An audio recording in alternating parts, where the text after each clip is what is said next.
It's been a topic around local city halls ever since it was signed into law. For cities, the bill legalizing recreational marijuana has raised unanswered questions. Several cities have approved moratoriums on cannabis businesses so they can determine how to best regulate them. Brooklyn Center recently did so. Now Osseo is studying the issue. The Osseo City Council discussed future regulation of cannabis products this week. The council generally supported a moratorium on newly legalized cannabis businesses through 2025. However, the city's moratorium on the hemp-based edibles that were legalized last year is ending in August. Those products will eventually be regulated by the state. In the meantime, the council is considering developing a licensing program or zoning to regulate sales. Liquor stores with a license may be able to sell the products. The city's police chief asked the council to limit sales as much as possible. I just want you to know what the effects are going to be and that it's going to put a lot of pressure on my department. On that side of it, I don't really love holding back businesses from selling a legal product. The council will revisit the issue in a July 10th work session. A gold medal winner from the Northwest Suburbs is back home after competing in the Special Olympics World Games in Germany. Rusty Ray visited with her to learn all about her trip. Tiffany Carey of Brooklyn Park returned home this week to her twin sister with a little extra bling around her neck. My dream was to get one gold and take it home. Tiffany earned a gold medal in the all-around gymnastics competition in the Special Olympics World Games last week in Germany. Don't get nervous. I had friends say, "We saw you all over the news."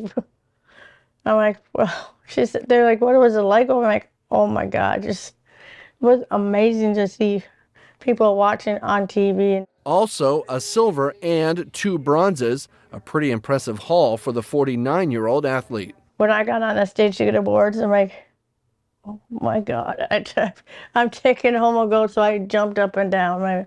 It was just amazing to see a gold medal coming. It's amazing. It's emotional. She tried so hard. Every year she'd wait, every 4 years. It's like, maybe this time. She held her head up high. She worked harder. She never quit. She never gave up on her dream. The trip was a chance to connect. It was really cool to meet people from different countries all over the world. I met people from Lithuania, Canada, Germany, Slovakia. I mean, it's so much fun.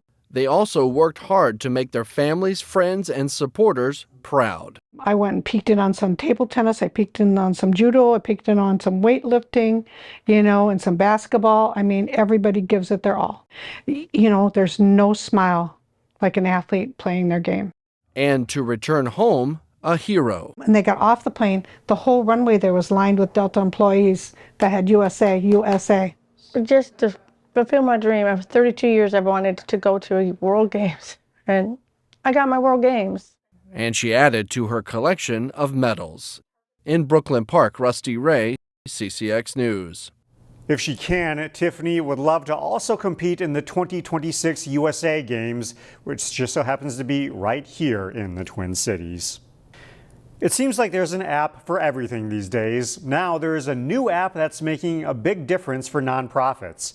As Sarah Allen reports, it's helping a Brooklyn Center nonprofit to bolster its volunteer base. We have basic needs, which is like a food shelf and benefits enrollment. Alexi Kleinschmidt is the events and volunteer manager at CAPI in Brooklyn Center. It's kind of a one-stop shop for support services for immigrants, refugees, and underserved communities in the Twin Cities. The nonprofit provides a wide variety of services that creates a lot of volunteer opportunities.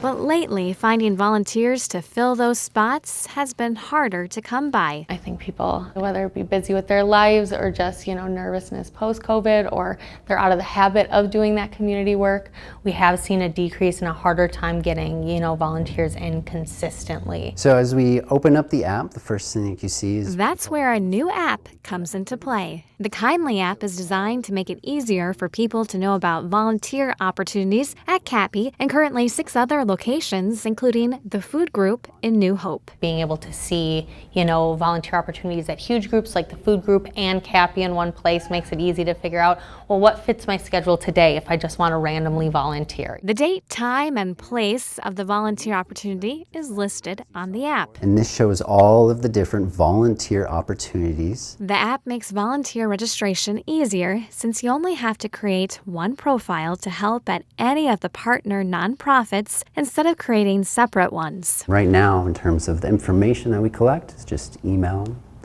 phone number is optional, and then we always like to ask if you would share your photo. CAPI mainly uses the app right now to get people here at their food shelf to help volunteer, but they do have plans in the future to use it to promote more long-term volunteer opportunities. CAPI says the first day they posted a volunteer opportunity on the app, they had success. That day we had someone walk in to do a volunteer. We actually weren't ready because we weren't expecting Kindly to work so quickly. In Brooklyn Center, Sarah Allen, CCX News. The app is free for volunteers and the nonprofits that use it. App costs are covered through donations. The 4th of July may not be until next week, but families in Plymouth decided to celebrate the holiday a little early. Hundreds of families made their way to the Hildy Performance Center Thursday morning for the annual Happy Birthday America Parade. People brought out their bikes, trikes, strollers, and wagons and marched around the park while dressed in patriotic clothing. We leave you now with some of the sights from the event.